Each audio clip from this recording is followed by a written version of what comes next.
Welcome to Low to Grow, the podcast transforming life's toughest moments into personal motivation.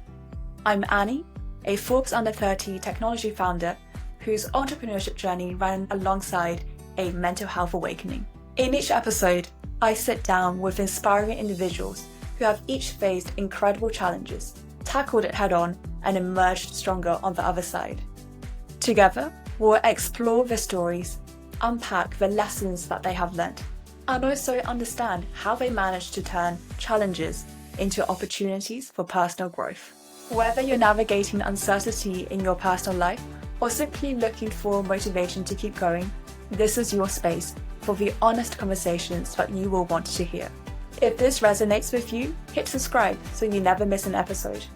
And if you know someone who's struggling, share this with them. You might just prompt them to take the first step towards better mental health.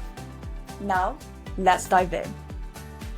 Today, I'm joined by Amardeep Parmar, who started his career as a technology consultant. However, one of his New Year's resolutions to write online every day quickly turned into a meteoric rise, and he became the second fastest writer to hit 50,000 followers on Medium, trailing only behind Barack Obama. This success led Ammar to leave his career in tech consulting to become the co-editor of the Entrepreneur's Handbook, which is a publication that has over 1 million monthly views. And now, today, Ammar is on a mission to foster a more connected and supportive ecosystem for British Asians. As a co-founder of the BAE HQ, Ammar is building a thriving community for high-growth British Asian entrepreneurs, operators, and investors. Ammar, pleasure to have you. Let me start by asking you, who do you think would benefit the most from listening to our conversation today? I think the people who are going to benefit the most maybe are those who put the most pressure on themselves and hold themselves to really high standards. And sometimes, they beat themselves up too much. And hopefully I was somebody who's like that in the past and I can be like that now. But maybe from my journey and the stuff I've been through, they can maybe cut themselves a bit of slack and be able to be kinder to themselves. I'd love to start with just a moment of adversity. What is one of the biggest personal lows that you faced? I'd say the biggest personal low would be my dad's passing. It was just now coming up to 3 years ago. And it's something I think always hits differently because there's been loads before that. There's been things I've struggled with. But then I think that grief cycle and losing somebody you love is very hard to compare it to anything else that I've been through. And you're never really prepared for it, right? And it's a weird thing of, I've experienced loss before, but with people who I wasn't as close to. And you just don't know what to do, right? And it's weird because obviously it happens to everybody. Everybody's going to lose somebody at some point that they care about. But at the same time, it's just that feeling of being, one, a bit lost, but also you kind of start self-analyzing, like, am I dealing in the right way? And you start wondering, like, am I dealing how I should be dealing? What should I be doing? And obviously challenges as well is that everybody has their own opinions and then they try to be helpful and give you advice, but sometimes that just creates confusion and frustration there. And so I'd say that period immediately after my dad passed away, there was more shock in some ways. So it hit me at the time, but in some ways it was actually almost a year later when it really hit me harder, because I think that run up to the 1 year anniversary and starting to realize I can't just outrun this, it's gonna take me over. And I would say that period from my dad's birthday is in June and then the anniversary of his passing is in August. So I saw that as almost like a gauntlet. That particular period is that everything just hit me really hard. Sometimes I'd be on the tube home and just be randomly like crying, and it's just trying to then like, how do you deal with that, right? But I'd say that period in particular was really difficult. And it's strange because it was almost I tried to delay it as long as I could, and then it really hit me hard that year later. In that really difficult period, Ammar, obviously there were a lot of emotions going through for you. What type of emotions or doubts in that period did you find yourself struggling with the most? One of the things which was really stupid in hindsight is that I really tied the success of the impact work I was doing to my dad's legacy. And how I try to justify it in my head is that I'm channeling my energy towards something that's positive and I'm making a difference. And that's a good way to channel my grief. But what I was actually doing in some ways is putting unrealistic pressure on myself. Because if my impact on my organization was directly tied to me honoring my dad, then how could I ever live up to that, right? And that then started to eat away at me. It's like, am I fraud? Am I good enough? Like, and it was those moments of doubt about I could never, there was no way ever that whatever I did could live up to the standard I was keeping myself to. And there was a lot of me just beating myself up about, okay, I should be better at this, I should be better at that, I should be stronger, I should be this, I should be that. But it was like all self-inflicted. It was just me, for some reason, deciding that I could somehow handle everything. And what would happen in that period in particular is that I would just, yeah, it would just be me attacking myself constantly when I was going to sleep, when I was alone. And how I tried to deal with that, again, not the best way, is by just being constantly busy. If I was always out and I was always with other people, then I didn't have that moment for my brain to attack itself. And if I was always exhausted, then when I got home, I'd just fall asleep. And it's only fairly recently that I've started dreaming again, because what I did is get myself so busy. If I'm exhausted, I just knock out straight away. And I think that was a key thing, is I kept trying to avoid that emotion. And in the end, what happened is over that summer, I started to just let it play out, where instead of avoiding that feeling, I just let into it and allowed myself to kind of go through all of those emotions and go through. Often, like, it was kind of just by following the threads through, you start to realize how irrational it is, because you can't, like, I could no longer justify it. Whereas at the surface level, I could beat myself up. But once I would pull out that thread and keep going down, and why do I think this? Why do I think that? You start to realize, actually, I would never, like, treat a friend like this, or I'd never treat anybody else like this, the way I'm treating myself. And in a way, I think I just had to go through some of that pain it's like, it was more painful in the moment, but by doing that, it freed me up for later on. If I didn't allow myself to go through the deeper level of pain, I just had this like I needed to get 10 out of 10 pain to stop myself from having 9 out of 10 pain all the time. And eventually, what I was able to do too is just take a week completely off. And that week I took off, I didn't take my laptop with me. I didn't take anything with me. I didn't tell people where I was going. There was no pictures on Instagram. Well, obviously my family knew where I was going, but it was not about going on holiday for the sake of showing other people I'm going on holiday. It was just having a week just to myself to slow down and allow myself to relax. Earlier you mentioned that you're building the BAE HQ. Could you tell us a bit more about how the BAE HQ came up?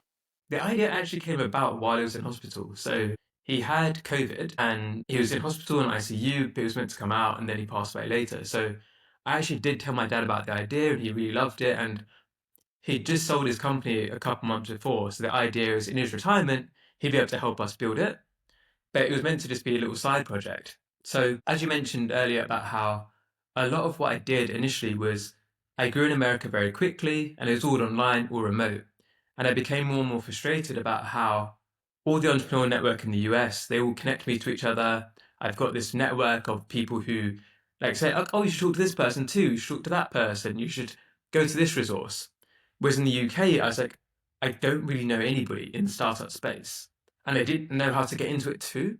And I'm sure as many people maybe can relate is that you might hear about an event, but if you don't feel like you're going to belong there, you just put it off and you procrastinate or you go and then you don't talk to anybody. I was also then seeing there's a lot of sort of organizations really supporting different groups. So great organization for female founders, for black founders, for different groups. But I just felt like people from our background, from an Asian background, were often fighting each other and putting each other down. And it was meeting my co-founder where we basically just had a rant about this, about nobody helps each other and like, why isn't there anybody doing this kind of work? And after doing that a few times, we eventually just decided, well, why don't we just think about it? And that was probably about June, I want to say, yeah, June 2022. And then over the next few months, we just did some of that validation of asking other people, like, do you feel like this community needs to exist? Do you struggle with this? Is this a problem or not?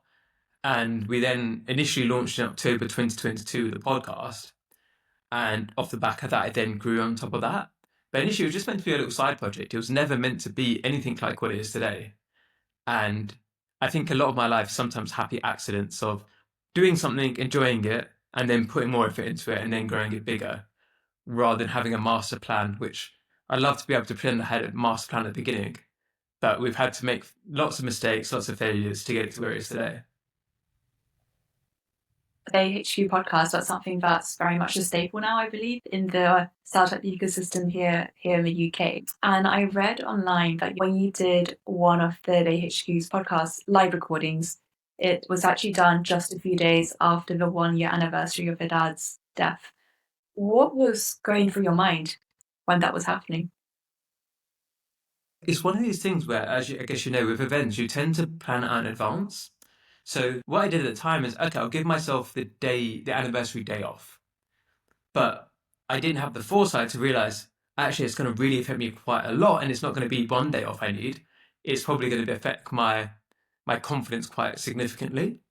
And the interesting thing is that one misconception people have about me is that I haven't actually spoken for that long. I haven't been doing public speaking very much. So I only started doing that when the Bay HQ started, so 2.5 years ago. And even then, we didn't have events for the first half a year. So that event that you're talking about there, that was only, I think, the third or fourth time I'd ever done public speaking. So at that point, I was much more nervous for these kind of events. And spending like the whole day in bed, like crying in the morning, and then going to speak in front of people, which wasn't something I was confident doing at that time, was quite a big deal. So I remember what I was doing is I started to try and think about backups, right? So I was like, okay, if I can't do this, then who could take my place in it? But at the same time, the toxic mentality of like, no, it has to be me. And at the time as well, so my co-founder was on holiday in that week. So if I got somebody else to do it, then would I regret it? And just, it was like, I would love to say that I had some kind of a framework of thinking through that clearly. I was just basically just a mess and just like beat myself up. And then I did it in the end and it went fine. Like, I was all happy. And the person I did it with as well, so Navjot Sawhney, he's a really lovely person. He also lost his dad when he was quite young. So he could relate to that quite strongly and empathize with me as well. And that did make a difference to have that kind of support at the event. And I think and I'm quite good at admitting my own vulnerabilities. So I think I even said at the event, like, look, this is what's going on at the moment. Not feeling too great. So like, if I'm a bit off, like that's why. And I think that kind of helps diffuse things. And I think what I see a lot of people make a mistake about sometimes with these situations is that they try to hide if they're feeling whatever's going on in their lives. But then if people don't understand something's happening, they might judge you or they might think about you in a certain way. Because if they don't have the information, they just can't make an accurate judgment. They think, okay, what's going on here? Why are they acting in that way? Well, often what you find, and I think I found this over the last few years, is that when people know what's happening, they're often a lot more empathetic than you might think they'll be. And it's not about a pity party, right? But it's just like, if you're acting weirdly because something is happening inside your head, then people will be more forgiving for that. Whereas if you just seem to be acting off with them, they might misread that or misinterpret that. So sometimes I think for that event in particular, the fact I just open and honest about it, it just took away off my shoulders because I didn't feel like I had to pretend. I was just, okay, look, this is a situation, not feeling too great. So if I need to take a break at some point, I'm sorry, but that might happen. And I think that helped quite a lot. It's so true, isn't it? I think generally a lot more people than we think are just kind by default. And a lot of the times people are ready to empathize, as long as they know what's going on. Amar, have you always found it easy to be open and quite vulnerable to other people? Not at all. So I grew up in East London, so in Ilford, which is not necessarily famous at that time for being very understanding or thinking about other people's feelings very much. And then also family heritage wise, I'm from Punjab. And like Punjabi culture is very much warrior mentality. Everybody above my grandfathers in my family were all in the army, in the military. So the officers, Punjabi culture is very much macho, strong. Coming from East London and where I grew up as well, again, you don't want to show your vulnerability because that makes you weird, that makes you a target. And growing up, like there was no, I would say the person I am now compared to the person I was half my life ago is very different because I didn't grow up around that situation of understanding feelings or understanding things. You had to try to act in a way to protect yourself in some ways. You just wouldn't want to show weakness because that, again, it makes you a target for bullying, it makes you all of those different aspects. And it's funny to think back on in some ways of just how you just don't know any better at the time, right? So I wasn't confident as a kid, I was very shy, I was very insular. And a lot of it was just trying to keep your head, like, just not make yourself noticed in some ways because that could then put you under, especially with social anxiety and things like that too, is that for me to now do what I'm doing, when you met me as a kid, you would not think I'd have the guts to do it. And even going through university, I think there was a lot of that unlearning that needed to happen, where as I met people from different backgrounds and people with different upbringings, to then just like be exposed to more, I think, in terms of that sense of like, okay, this is how people think in different parts of the world. So obviously with international students, but not just international students, people in other parts of the UK who grew up in maybe safer environments than I did and how they thought about things. And yeah, I think it was a very interesting learning curve for me. But I would say it was not till until my mid 20s where I started to drop that guard in some ways. And the reason why that came about is because some of my friends who I saw as very popular, very confident, I started to learn that actually they were going through some pretty serious things mentally. And some of my friends were on antidepressants, and some of them had been suicidal at some points. And I'd never really known that. It was a weird period, I think, when I was about 25 or 26, where all of a sudden it found out, like, oh, this happened to this person, this friend in childhood. This person's been dealing with this trauma for all these years. And in a way, because of the way I was, they didn't necessarily feel comfortable talking to me about it because I'd never shown that side of myself, I guess. Well, I didn't know, I guess, that side of me existed at that point. And when you start to see, oh, okay, me feeling the way I do isn't weird or abnormal. Actually, lots of people feel this way, but I was just raised in a situation where you just wouldn't really express it. And by starting to get exposed to more and more people expressing it, especially people that I cared about and I was looked up to, I respected, it starts to change my mindset there as well. Because I think when you're younger, you might see, oh, okay, in the news that there's this or that, or there's that happens to people. But when you start to realize, oh, it happens to people like me or people like who I know, you start to realize actually these aren't just stories. There's actually real people behind those numbers. And I think that's what really changed for me. I started to read a lot more. I started to start that journey of self-discovery because it almost unlocked that gate for me to be able to think about myself, my weaknesses in that way. Whereas when I was younger, I wouldn't want to accept that. I'd want to do whatever I could to just show that I was okay and that I wasn't vulnerable and I wasn't weak. And that just came from the environment I grew up in, I think, in many ways. But that empathy side of things is something definitely that grew in my late 20s. And it's still a journey, right? It's still, I think now I'm much more mellow and calm than I might have been at one point before. Because before there's much more reaction as if things are dangerous or like there's a panic reaction. Whereas now I'm just a lot more, hopefully, calm and relaxed. Amar, when you're on this journey of self-discovery, what are things that you find help you along it? Is it something that you prefer to do in solitude? Or is it something that, that you think is a process that you share with your family and friends and people around you? I think it's both. So I think initially I had to do a lot of the work. At first, I think from a lot of people, you have to do the work internally first because if you're not willing to accept that, then when you talk to other people, then you might be defensive and you might not listen to them. So you've got to be receptive to talking to other people and being willing to hear different viewpoints that maybe aren't going to be what you want. And if you try to share your feelings with other people, but then you don't want, unless they validate those feelings and you're going to be upset, then it can be quite easy to then switch off.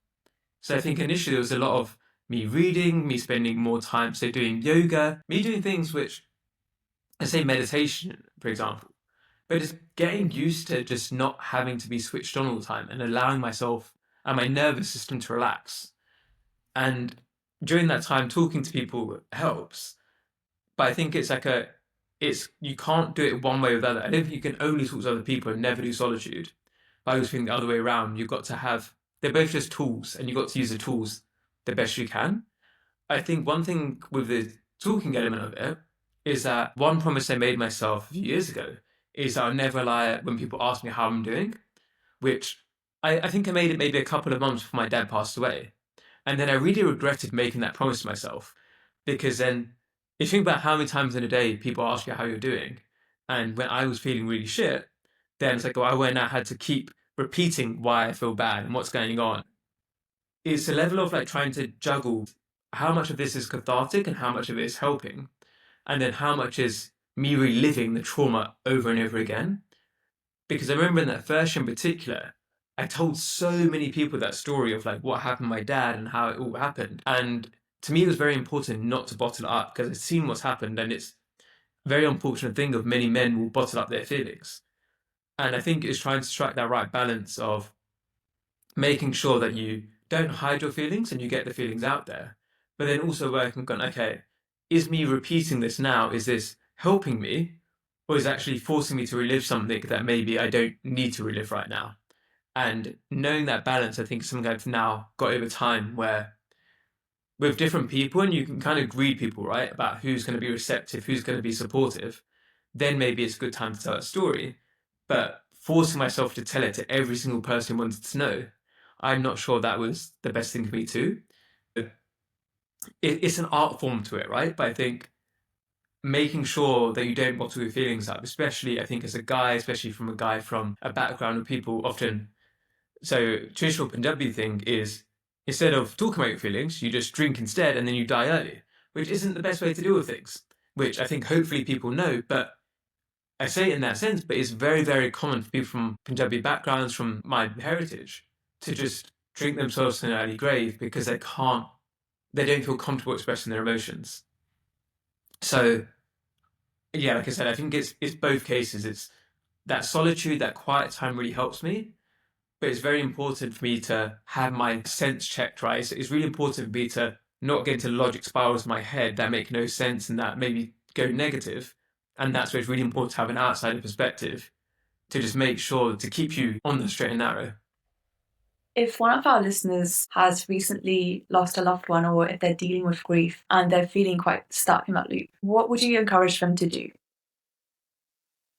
I'd say remind themselves what they enjoy spending time with and not feeling guilty about that, right? Is that if you think about it, anybody who loved you isn't going to want you to be sad, right? And that doesn't magically make you better, but it means that if you can spend time doing things that make you happy, then maybe take your mind off things. So for me, for example, playing football every week with my friends, it was just an hour where I was distracted that enabled me to just get some energy, get some dopamine. And like obviously my dad would want me to play football and to go meet my friends, right?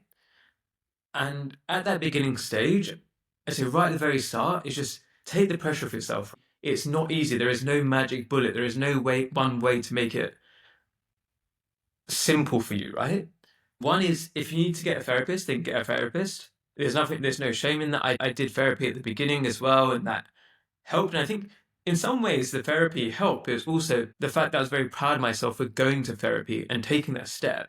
I think just taking that first step and just being able to have the guts for somebody who never thought they'd ever do therapy because of a closed minded attitude in many ways, to then go to therapy to me was very helpful. Just to show I'm doing my best here. I'm trying to do the right steps. I think that step of me doing that was really helpful. And what a lot of people say too is like sometimes the first therapist you try isn't necessarily the best one. So it's okay to try a few different ones. And yeah, like I said, in those very early days, it's like hang out with people who can make you laugh. Can like there's some friends who like even if you're sad, they can still somehow make you cheer up. Don't avoid them. And the other thing too, and I see this a lot with people who've just lost somebody, is they overanalyze how people react to them. And nobody knows how to react to somebody who's dealing with grief. Like I don't know what to do, and I've dealt with it myself. And everybody reacts in a different ways. You've got to communicate very clearly with people about what you're looking for in support. And if you don't communicate that, you can't be angry, you can't be upset with people if they don't help you in the way you want to be helped. And it can be that they don't have the time to support you in that way, or they're going through their own things at the same time too. But if you get angry at people for asking how you are, It's like for some people that might be a really useful question, for some people it might be a really bad question.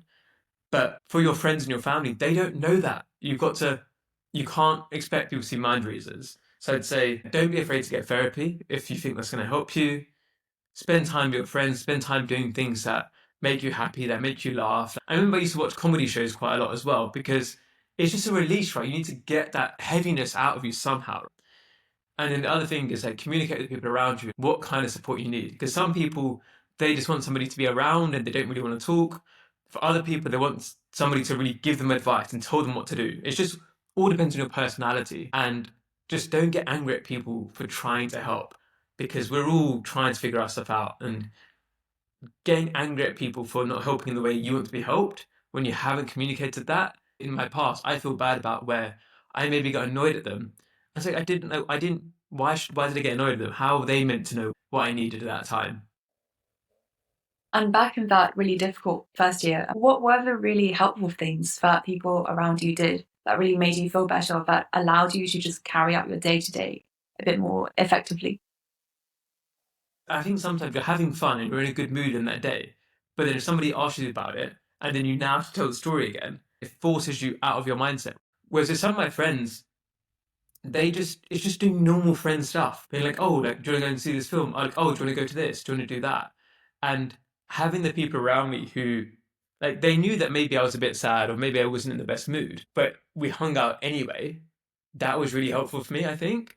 And there's people who didn't have a high expectation. I think, is it Winnie the Pooh is the classic one, right? With there's Eeyore, where even though Eeyore is like sad all the time, they also hang out with him and they all still include him where they can. And I think that's really important too about just being out there and just getting people still inviting you. Maybe that you're not in a good mood, you don't want to go. But the fact that people are inviting you and people are trying to include you, I think is really important. The other big thing for me is the physical side, right? Like if somebody gives you a hug or somebody gives you something like that, that really helps me. Because sometimes I feel like, even now, it's like, I don't know, my shoulders are tense. But that really releases things for me, right? Where people are willing to just like I don't necessarily want to talk about it sometimes, especially I think as the year went on. But if some people just give me a big hug and just make me feel relaxed, that would really help too. Because there is nothing necessarily that people can say can fix things, right? They can't magically make you better, but just showing they care and you appreciate that, right? If you know people care and people are willing you and like supporting you, and just showing that support in whichever way they can, I think makes such a difference. But also not forcing you to relive it and forcing you to talk about it is quite helpful too. That was quite a profound experience in your life. And it was also the catalyst for personal change and just personal growth as well. How do you feel that your own definition of success has been changed because of that experience? So success is something which I think is find really interesting, and I often ask people as well about how they consider success and ambition because in many ways, and it's what I do, right, is I'm exposed to so many incredible people. Obviously, you've been on the podcast, and if I'm constantly meeting people who are doing incredible things, I think there's one or two ways that can go, right? Either I can feel really bad about myself that I'm not able to do things that other people can do. But what I've also been able to realize through this work is that all of those people I meet who are doing incredible things, they're just normal people. They're just like me, and they've got different skill sets, they've got different experiences in life. But actually, we can all like if I set my mind to something, then I can do it too. And with this element of what success means to me now, I would say before maybe I was chasing more external validation until my dad passed away, where I cared more about okay, do people like me? Does am I getting this or that? Whereas now I just don't care. And there's elements of what I do which is a means to an end, right? So the more followers I have, the more people will pay attention to my message, the more people I can help from a message. But me having followers doesn't give me self-validation. And I think that's changed quite a lot because in a way, sometimes success to me before was that external, how do I show other people I'm successful? Whereas now it's more how I view myself. Do I feel like I'm doing things with integrity? Am I doing it ethically? Am I doing it in a way that I believe in? Am I doing things because I want to do them, or am I doing it because I feel like I should, or because other people want me to. And that's not perfect, right? There's always different things I'm working on. But I'd say for me now, success is, am I living life in a way that gives me joy and makes me happy and isn't about how I can impress other people? And I think there's too many people in life living their life to impress other people who just don't think of them very much. Like most people aren't spending all their time thinking about you, but you're spending all of your time thinking about how to impress everybody else. And when you start to realize it doesn't really matter, and I always think back to when my dad passed away, the messages from like letters and stuff was your dad like helped me keep a roof over my kid's head. Your dad was the one who helped me keep food on the table, right? And I didn't know that until he passed away, right? I didn't know half these people who come out and said, your dad mentored me, your dad gave me this opportunity. Because my dad didn't care about people knowing that he'd been doing that. And that was a big thing that stood out to me is that I've got different skill sets, my dad, right? Is that the narrative of what I'm doing means that the more following we have, the bigger exposure we have, the more we can help people because that's the method in which I'm doing it. But at the same time, it's not about the more followers you have is the more important I am. It's more the more followers I have, the more when I share an episode, for example, sharing your story, the more people I can get to see your story and the more people I can help. And I think that's a big thing is whatever you're doing in life is like, are you doing it because you want other people to think you look good? Or are you doing it because you think you're doing good? And I think happiness comes more when you're doing this, the latter rather than the former. Amar, I think that is so profound, losing that sense of self and that sense of ego, and really then just tuning into what really uses your natural skill sets and actually what brings you happiness. I'm really, really, really happy to hear that you've, come out so much stronger after these experiences. And I do wonder, if your dad could see the work that you've done with the BAE HQ today, what do you think he would say? And also, what criticism, or I guess constructive criticism, would he give you and your colleagues? He criticised our accounts. So my dad was an accountant. He definitely criticised our accounts and what we're doing with taxes because we had no idea what we're doing. And like we're very lucky now that we've got people helping us out with that because that's like a nightmare. And the other thing he'd really criticised me for too is that I always say this too is my dad didn't really ever care about my success. He'd always be happy for me, right? He'd be my biggest cheerleader. There'd been a lot of celebratory dinners I'd missed out on because he's not here, right? Whenever something happened good for us or for like my mum or for him, then we'd have a family dinner together, right, as a celebration. But what it really picked me out on is that I worked too hard and I put too much stress on myself. So he'd be more telling me off for how much I work and I'm not looking after myself because I always say as well, he cared more about me than he cared about my success. And I think there's a lot of people who, sometimes maybe it's an Asian mentality too, of they think what's going to make their parents happy is their success. But if their parents really care about them, what they really care about is, are you happy? Are you well fed? Are you looking after yourself? And that's the bit where he's definitely would be telling me off right now is that I'm not doing enough to look after myself. And I'm trying my best to swing back towards that. But he'd definitely be on my case about that and be like, oh, you should be working less. Why are you working so much for? Which may be opposite of what people might expect. And I think in terms of what he'd be proud of, I always think in a way, he was already proud of me, right? Before BHQ existed. And that's one of the mentalities I had to lose after that first year. In that first year, I would tell people that same thing, right? He didn't care about my success. But I wouldn't really believe in my head, right? In my head, I'd still be beating myself up. And after that first year, I really started to realize, why am I doing this to myself? Because my dad would be more angry at me for how much I'm burning out than for what impact I'm making.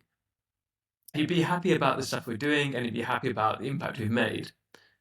I think it'd have been able to really help in terms of the financial side and the structuring side and being a bit less chaotic. I think if he was around guiding us, there'd be a lot less chaos than there is. But I've had to learn the hard way, right? And I always think this is one of the challenges I've had, especially in the lower point. So more recently, my granddad passed away. So my mum's dad passed away in October last year. And that was a really tough time as well. And I thought, I know so many incredible people, but the only person who I could fully trust and who I wanted to talk to at that point was my dad. It was a tough period for about, say, a month or so last year.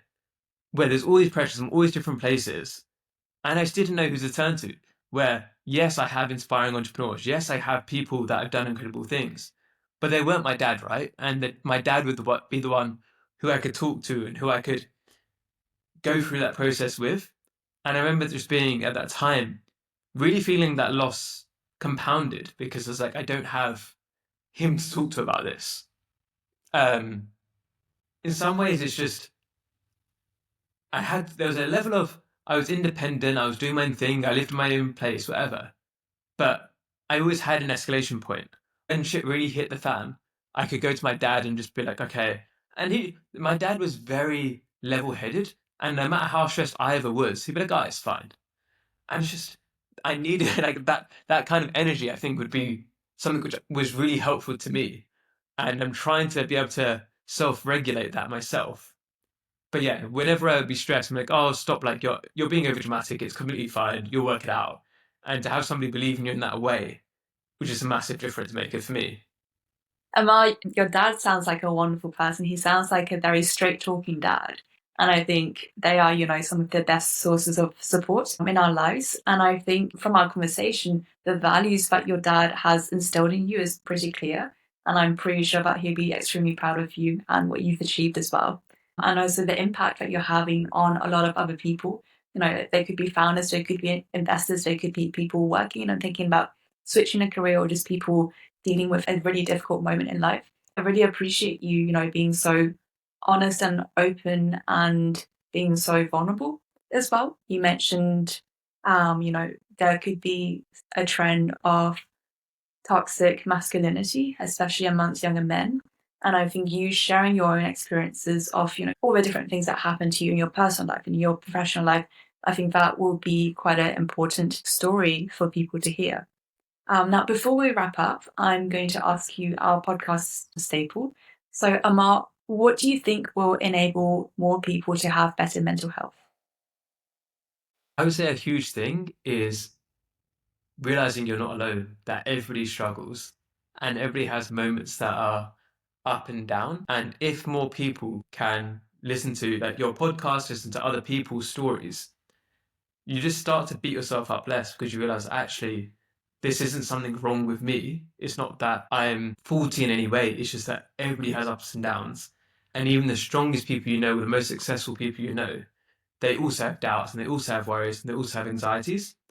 And when you start to realize that everybody you look up to has gone through hard moments too, you then hopefully beat yourself up less about what you're going through at the time as well. Amar, thank you very much for sharing that. And again, it was such a pleasure to be able to speak to you today. Thanks for having me. That's a wrap for this episode of Low to Grow. If you learned something today, help more people to find this conversation by hitting the subscribe button and leaving a review. Keep growing, and until next time.